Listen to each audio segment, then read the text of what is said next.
In the heart of a vibrant African town lived an 8-year-old girl named Amara. Her laughter rang through the air like music, and her energy was boundless. From sunrise to sunset, she could be found running barefoot across fields, climbing mango trees, or organizing imaginary cooking competitions with stones and leaves. But with all her charm came a stubborn streak. Amara rarely listened to instructions, especially when it came to schoolwork.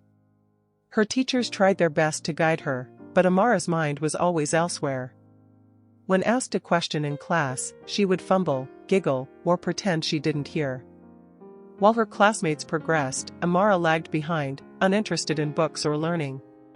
Her only devotion was to fun, and no one had the time to redirect her path, especially not her busy parents. Amara's parents owned one of the busiest provision stores in the market. From early morning till late night, they were preoccupied with customers, accounting, and deliveries.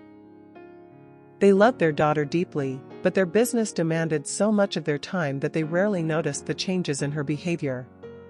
At home, Amara would return from school and jump into another round of play, sometimes forgetting to even change out of her uniform. Her parents, exhausted from work, would only ask, "Did you eat?" and leave her to her games.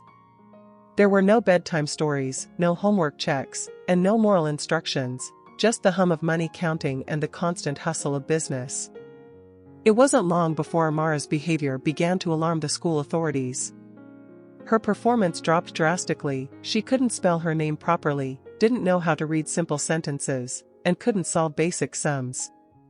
Worse still, she often argued with her teachers and distracted other students with her jokes and games during lessons. During a staff meeting, the school principal decided it was time to involve her parents. A letter was sent home, inviting them for a meeting. Initially, they ignored it due to work, but after receiving repeated calls from the school, they finally agreed to visit. At the school meeting, Amara's parents were shocked. Her class teacher described in detail how playful, rude, and behind she was academically. The principal added that if something wasn't done urgently, Amara might have to repeat the class. It was a blow they hadn't seen coming. Sitting there, her parents felt a deep sense of guilt. They had been so consumed with work that they had failed to notice their daughter slipping. For the first time, they saw the consequences of their absence, not just in grades but in Amara's moral development. That evening, they made a decision that would change everything. From that day forward, Amara's parents began to rearrange their schedules. They hired 2 new assistants at the store so that one parent could be home earlier each day. Her father started helping her with homework, and her mother began teaching her small moral stories before bedtime. Amara didn't change overnight, but she was shocked by the new attention. She initially resisted, complaining about being forced to sit and read. But her parents were patient. They used stories, games, and funny voices to make learning interesting.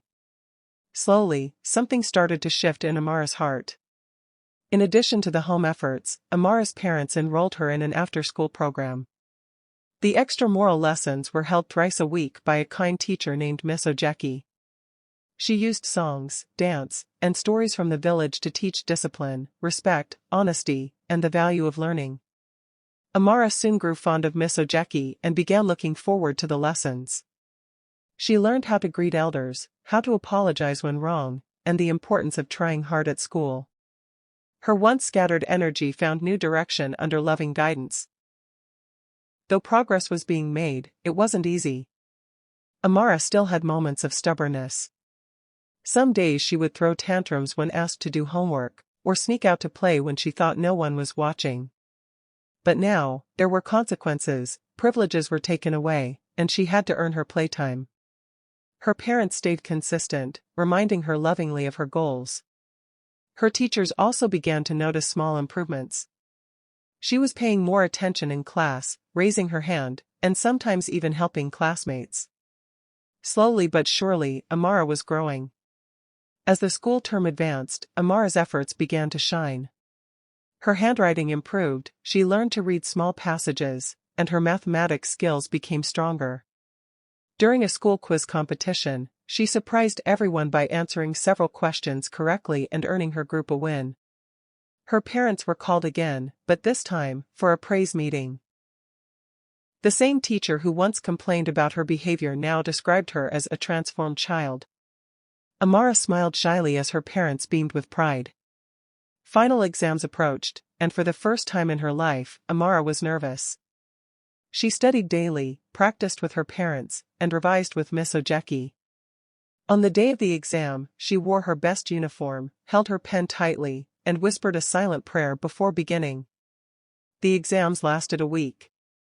When they were done, Amara felt a mix of relief and hope. Her parents assured her that whatever the result, they were proud of how far she had come. Still, Amara wanted more than anything to succeed. The result day finally came, and the school was filled with chatter and excitement. Amara stood by the notice board, eyes scanning nervously. Then she saw it, her name, third on the list of top performers in her class. She had passed, not just fairly, but in flying colors. Her parents lifted her up in joy, tears in their eyes. The school principal gave her a special award for Most Improved Pupil. Amara grinned widely, feeling proud not only of her grade,